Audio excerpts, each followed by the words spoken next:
time and many businesses are cutting their production lines. This guy's gone the opposite way. He just can't help but produce. It's Arthur O'D. MSN Chat was an iconic instant messaging service for those who remember back in the day. We've got the updated version for 2025. It's DSN Chat. Dara Smith-Naughton. How's it going? And the show, The X-Files, needed two iconic characters, Mulder and Scully. We've got 2-in-1 legend for ourselves, Meghann Scully. Oh, I like that. Now, why do we have Dara in studio today? Why not? Says you first of all. Yeah. Second of all. Yeah. Wow. Wow. Talk us through it. Ben Healy. Talk us through it, right? Yeah, Ben Healy. Jeez, kind of thought that was his thing on stage 6 when he won. You kind of like, all right, that's his year done. That's the highlight of his year, and then just this is last Friday we were talking. Yeah, very excitedly in the office. And then just 4 days later, he goes and takes the yellow jersey. It's listen, someone who's grown up watching cycling, it's just brilliant to see. Like, it's been 40 years. Like, I've never seen an Irish rider in a yellow jersey. I've seen riders go close. Dan Martin has been thereabouts, but this is just, it's completely unexpected. Like, that's the brilliant thing about it. Completely unexpected. I can't say enough good things about Ben Healy. Like, it's just, yeah, it's brilliant. So the parents from Waterford and Cork respectively. He's just the fourth Irish cyclist to wear the yellow jersey. Yeah. The other three, of course, we mentioned there. Stephen Roach, 1987, of course, won the whole thing. Sean Kelly in 1983 and Shea Elliott in 1963. Yeah. I've been making you have a bit of skin in the game here with Ben Healy, do you? So obviously the name has just blown up over the last few days, but a friend of mine actually cycled in the national championships, and I think Ben was about 20 at the time, and he said that he just was flying through it, and I think that someone tried to get ahead of him just to slow down the pace, just because they were like, he just was gone. And of course I think he won that year, but you were saying he kind of comes over, wins, and like he's I suppose he's born in England, kind of raised in England, so he's not from Cork or Waterford per se, but he'd come over for national championships and he'd win them and he'd head home. True professional that he is, but listen, it's just brilliant to see his rise, because he's still so young as well. Like, 24. He's still so young. So he has the 29-second lead over Taj Pagachar, who's the star of the sport. Yeah. In general for classification. Today's a rest day. Yeah. So tomorrow is when the world will see him wear that yellow jersey. Yeah, it's come at a brilliant time as well, because he put a lot into that stage yesterday. He ended up in the position that he was with a lot of top riders, but none of them were too far up to the general classification, so they had no interest in it. They only had interest in the stage, whereas he built such a lead that he realised, right, I already have a stage in the back pocket. I can get the yellow jersey here if I keep going. So now I've just got to put the work in for the last 40k, and he just put in the performance of a lifetime. Like, if he doesn't top that for the rest of the career, it's okay. Like, that was a world class performance yesterday. It's one of the best Irish performances in any sport, period, over the last few decades. But even just to take the jersey off someone like Pogacar's probably the best cyclist of all time. Really? A lot of people acknowledge that he's already there. Like, it's one of those things. Like, it's like Antoine Dupont in rugby. He probably is the best in the world, but you just can't really say that yet. You know what I mean? Like, he is the best of all time, really. So to take it off someone like him, now listen, he lost a couple teammates during the day, did Pogacar, but that doesn't take away from the effort that he put in. And 29 seconds is not a lot. He may not hold on to it for too long, but at least he has the rest day now. And I think it's a flat stage on stage 11, so he'll have it for a couple of days anyway. Yeah, what are his chances, do you think, of holding on to it for how long, and what do you see happening maybe? It kind of depends. Like, he was speaking to, I think it was Matthew Stevens after the race, and they were kind of asking him now, like, you have to turn to GC now, don't you? Like, that wasn't the plan, but you're wearing the yellow jersey. You have to respect the jersey as it is. So his team will have to rally around him, but listen, you've Pogacar and Vingegaard are two of the best riders of all time. He'll have a couple of days. Like, I think there's a time trial on stage 12 or 13, and that will be a massive, massive test for him, because those two guys are world-class time trialists. It's not Ben's speciality, but it doesn't really matter. You know, like, Sean Kelly is one of the greatest cyclists we've ever had, and was a top cyclist on his day on the world stage, and only had it for one day.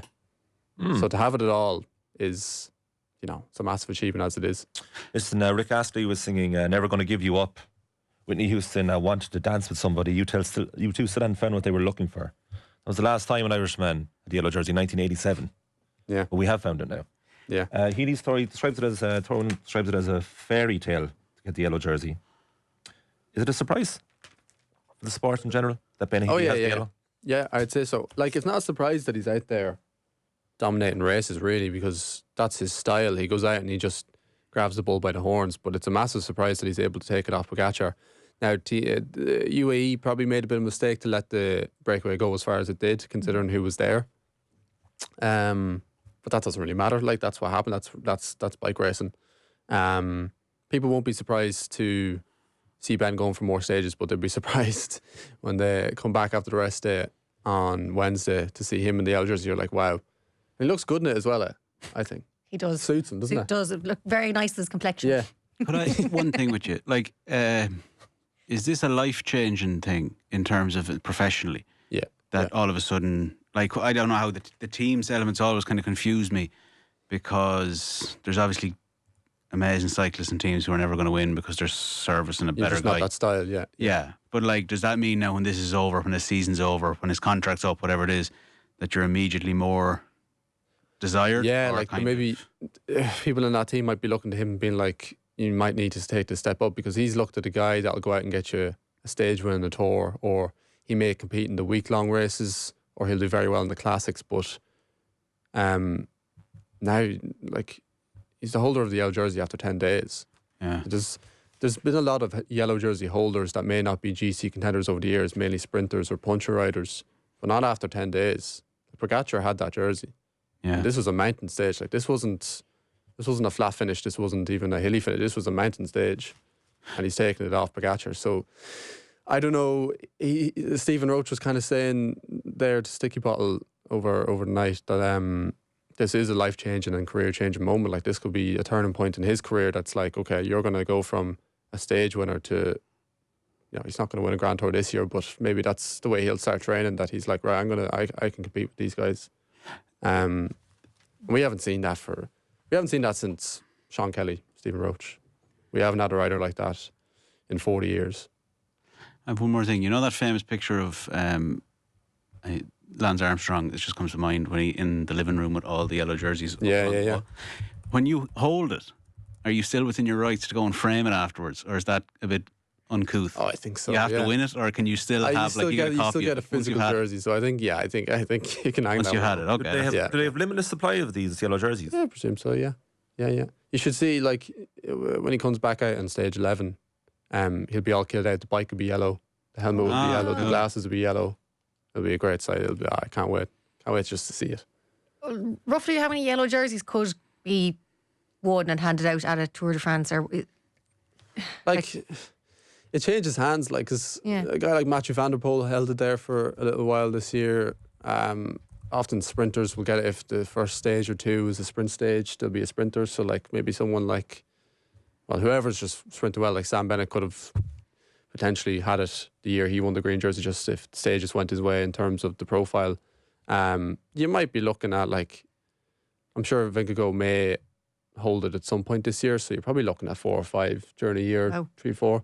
Depends on how strong the field is, I suppose, as well. But for him to hold it after 10 days is extremely significant, because he has to wrestle it off him on a mountain stage, which, like, very few riders have ever or will ever take it off Pogacar. There's probably, I'd say by the end of his career, only 2 or 3 people will take a jersey off him. Okay, well, that's on huge. a mountain stage. So that was stage 10.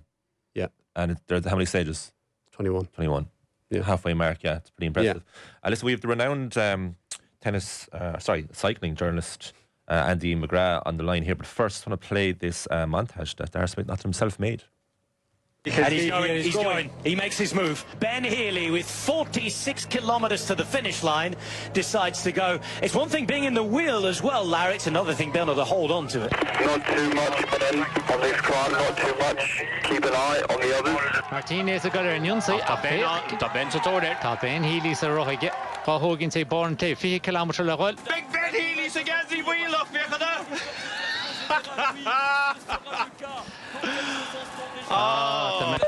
Good job, guys. Now killing yellow. Healy is leader now.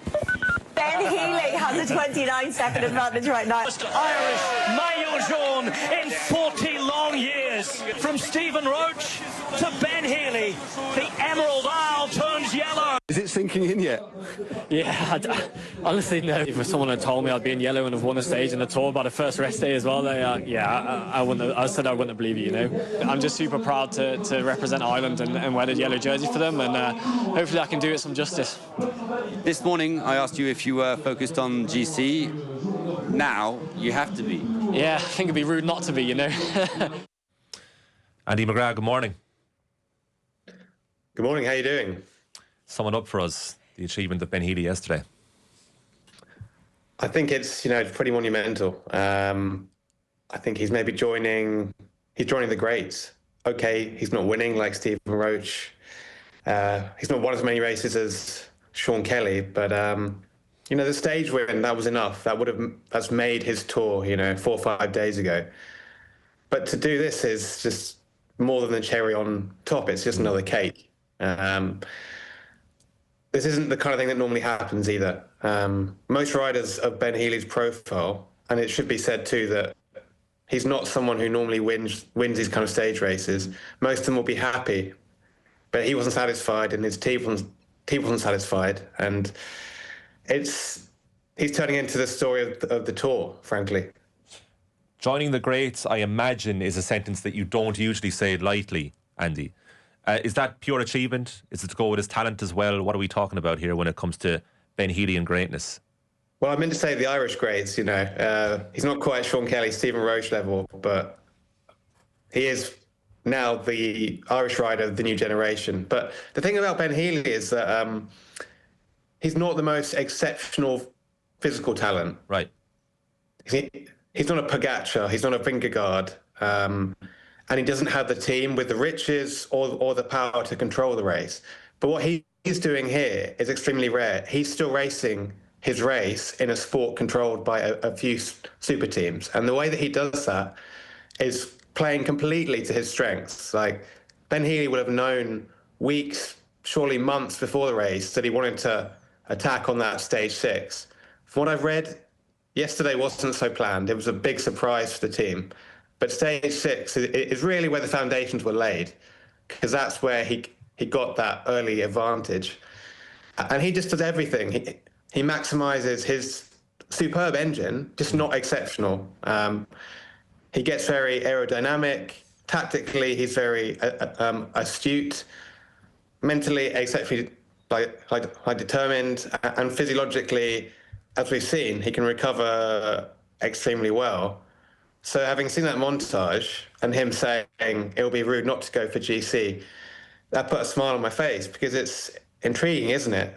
Now we get to see, with the help of this rest day on the Tour today, just how far Ben Healy can go.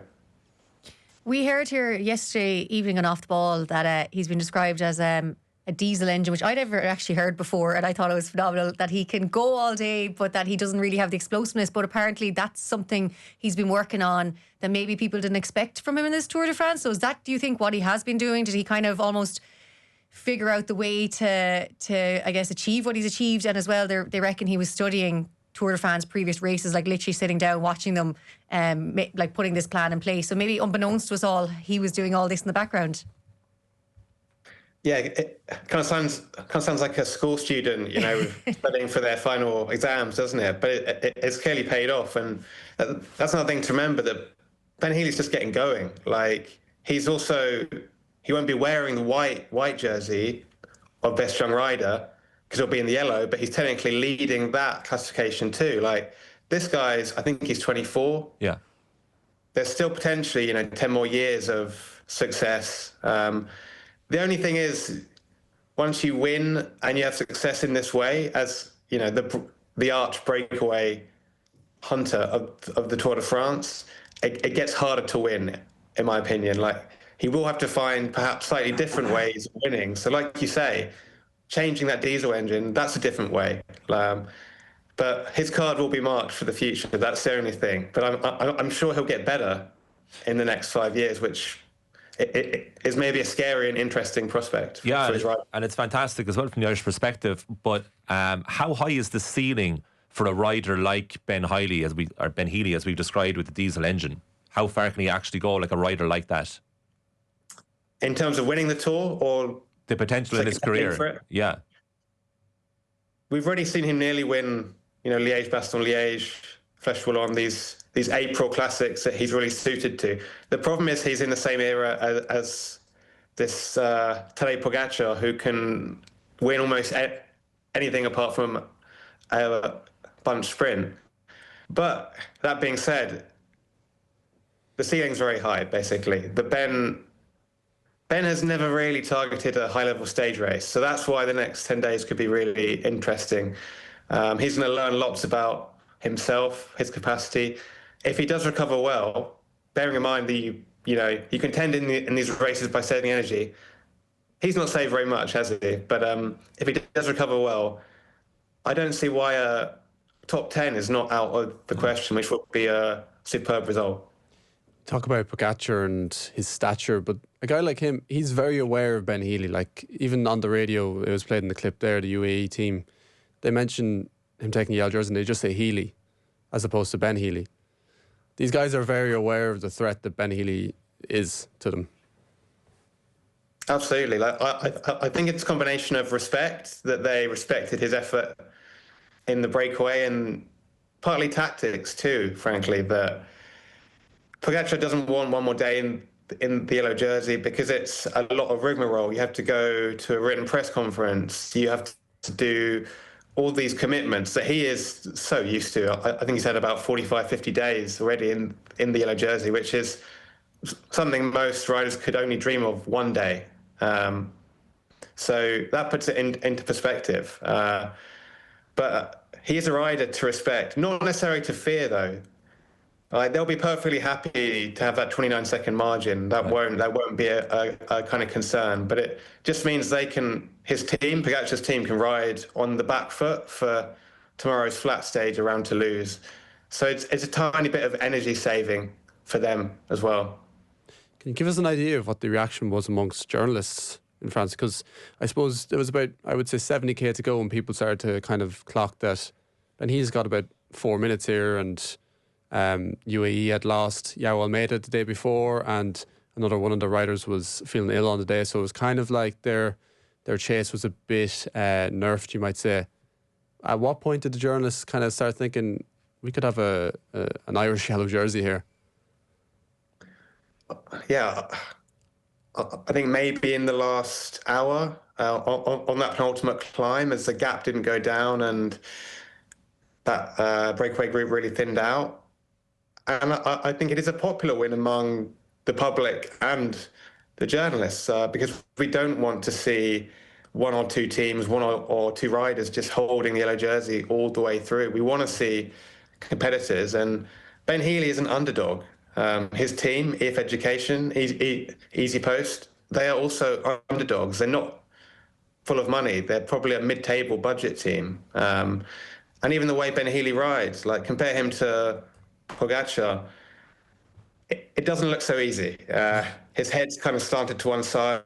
You can tell he's making the effort, which is the way that so many people ride. It ought to look hard, shouldn't it? And that's very relatable. So yeah, I think it was a popular underdog win for sure. Do you mind just going through, because I suppose a lot of Irish people that wouldn't really be cycling fans kind of tuned in, especially for that last kind of half an hour to an hour to watch Ben Healy. Can you kind of explain what was going on tactically wise? Because I'm a big cycling fan myself, so I kind of understood why he was just pulling that group along by himself and no one was really taking turns. But can you kind of get into that a bit as to why he was putting in so much effort and no one around him was really helping at all? Sure. So you had this hilly stage, 4,000 metres in the Massif Central. First things first, it was a massive breakaway group, 29 riders, and he had 3 teammates. So that was important. That took the onus off him for the first half, really, of the stage to spend even more, pennies, energy-wise. His teammates could absolutely smash it on the front, get the gap out to 4 or 5 minutes, and they could drop back, safe in the knowledge that, yes, Healy could go to the stage, could go for the stage win. We kind of forget he wasn't far off winning a second Tour de France stage, which really would have been something.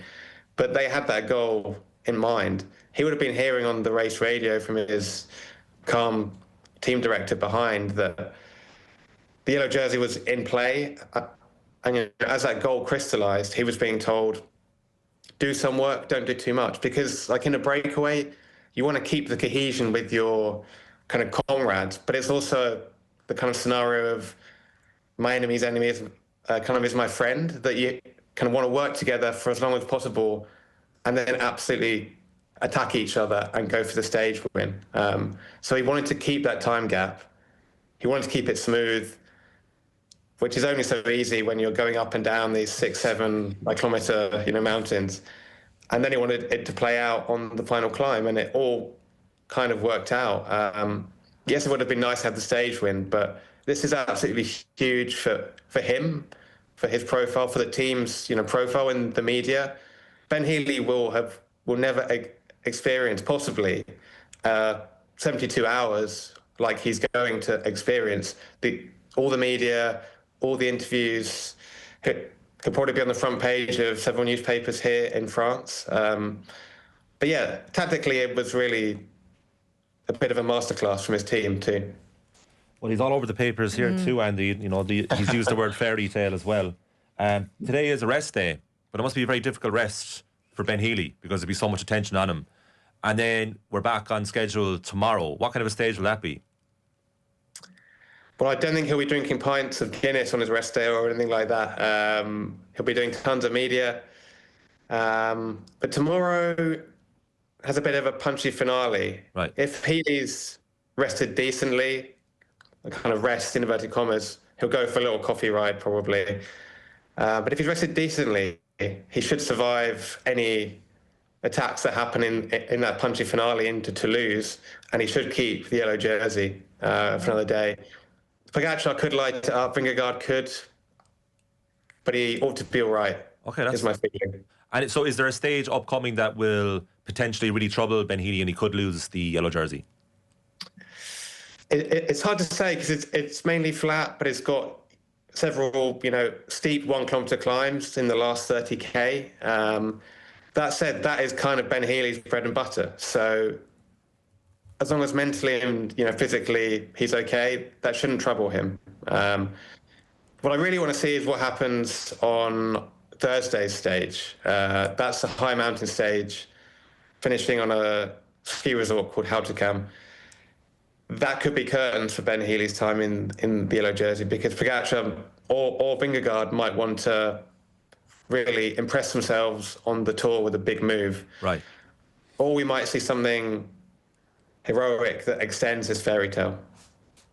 Does he have the acumen to kind of outperform the odds on Thursday, given the stage itself, given the hittiness of it? I would like to see it, but he hasn't proven it in the past. Right. That said, he hasn't been in this scenario in the past. He's a stage hunter. He's never contended for a 3-week Grand Tour. So we're kind of in uncharted territory here. I think it would be a big shock if he keeps the yellow jersey on Thursday. And it might need some kind of inertia from Vingegaard, Pogacar, Evenepoel, the other favourites. It is fascinating actually to see what will happen, because no matter what, we always have this moment. And then I think the natural human psyche is to think, well, what's next? So even to hear about Ben Healy's day today, sometime in the future, will be of huge interest to me anyway. But Andy, you've interviewed Ben Healy a number of times. You know him quite well. He comes across so well in media, and like Dara was suggesting, a lot of people have only been introduced to him properly really for the first time the last few days. What kind of a character is Ben Healy like in usual days? Ben Healy's a nice kid. He's understated. I think you kind of see that in the reaction videos, that he's slightly mild-mannered. He doesn't know how to deal with all these cameras on him, He's very grateful to his team. He's a proud Irishman, and the roots come from his dad and his paternal grandparents, I think from the Cork and Waterford area. Yeah. He's just not someone... Yeah, in pro cycling, you need to be selfish sometimes. You need to be a really hard so-and-so. Mm-hmm. And that doesn't come across immediately with Ben Healy, but he has that dog in him. He really has that fighter in him. And he will do anything, as we've seen, physically and mentally turning himself inside out to get what he wants, and he always has a plan, Ben.